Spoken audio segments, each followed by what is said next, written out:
funny about that, I sat to a crowd, because people go, woo, and you'd never do that in a normal situation, would you? Imagine you're at work on a Monday morning by the coffee machine, and you go to your colleague, you're right, good weekend, and they go, woo! All right, Debbie, calm down, really be polite. Anyway, I'm Poppy, and before we go any further, I'm just going to throw it out there, I am a massive C word. I know. People always say to me, Poppy, don't put yourself down like that. You seem like a lovely girl. But I am, and I'll openly admit it, I am a massive cripple. So I'll be sat down for myself. I mean, I am a massive culture, that's a different story. Now, people are always told two very important things with disabled people, you know, throughout your life. You're told, don't stare at disabled people and don't laugh at them. Yet here you all are, the next 5 minutes, staring and laughing at a disabled girl. And paying 20 quid to do so, freak show, you horrible.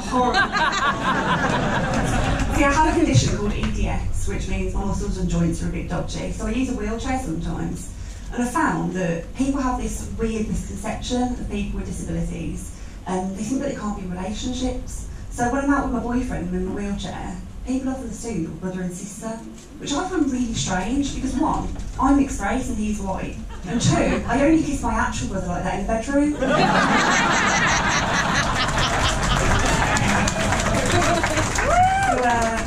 Yeah, there is one type of person who just seems the potential of interest when I'm in a wheelchair though. That's homeless people. No, honestly they do. I'm always getting chatted up by homeless people when I'm in a wheelchair. And don't get me wrong, I'm sure they're nice enough people. I'm the first person to get upset when I see a person living on the streets, but I feel like they see me going on by in a wheelchair and they look at me and they just go, she's got low standards. So I was going past New Street Station the other day in a wheelchair, rolling on by as I do, minding my own business, and I hear, why go on, sugar? That's my attempt at a Jamaican accent, by the way. So I turn around and it's this old homeless Rasta man. He's old enough to be my granddad, and I'm pretty sure he was sat in a puddle of piss. And I'm like, yeah. And he goes, sugar, can I get your number? And I'm thinking, well, you're homeless, so you probably shouldn't have a mobile phone, but that's your business. And I had to be honest with him, and I said, look, I'm sure you're a nice enough guy, but do you really think, just because I'm in a wheelchair and my standards are that low, that I would give my number to a black guy? No, guys, it's fine. Remember, I'm mixed race, I can say that. Honestly, you can check my ID after this one. My name is Poppy Ulureni Akinula. Okay, so it doesn't actually have clicks in, and you don't actually have to say it with Nigerian accent, but I'm light skinned, so you've got to milk it a bit when you want to get away with it. No, but I have got a boyfriend, and he's lovely, and he's not homeless. I was saying to him recently, I was complaining, saying, I've always wished I had that classic English rose up, you know, the one, the fair porcelain complexion, the lightly blushed cheeks. So I knew he was a keeper when he compared me to one. I mean, he did say Rose West, but a compliment. No, I did think it was a bit harsh. I mean, come on, Rose West. I don't understand if I've been stuck there torturing a small child, but at that point I was actually untying her because I was very hard. So there we go, we've reached the level of depravity you've all been waiting for. But no, even if you do think I'm sick, twisted, not very funny, you do have to laugh because I'm disabled.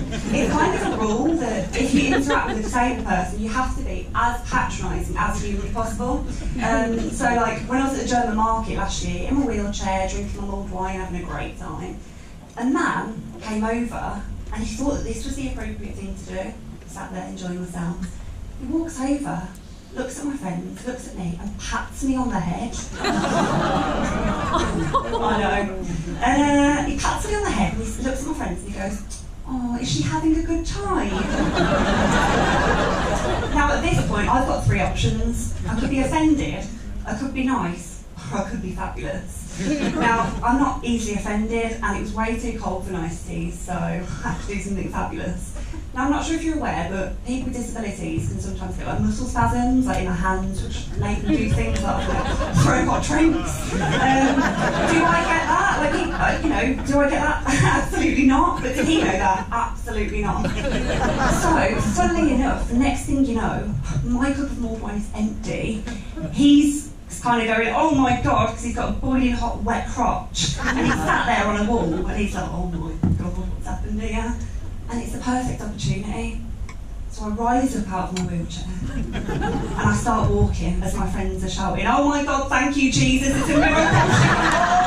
Oh my God. And I'm walking, and him and his friends are looking at me almost like this. And it just seemed like the perfect opportunity. So I walked over and I looked at them and I patted him on the head and I looked at his friends and I said, "Oh, is he having a good time?" Thank you.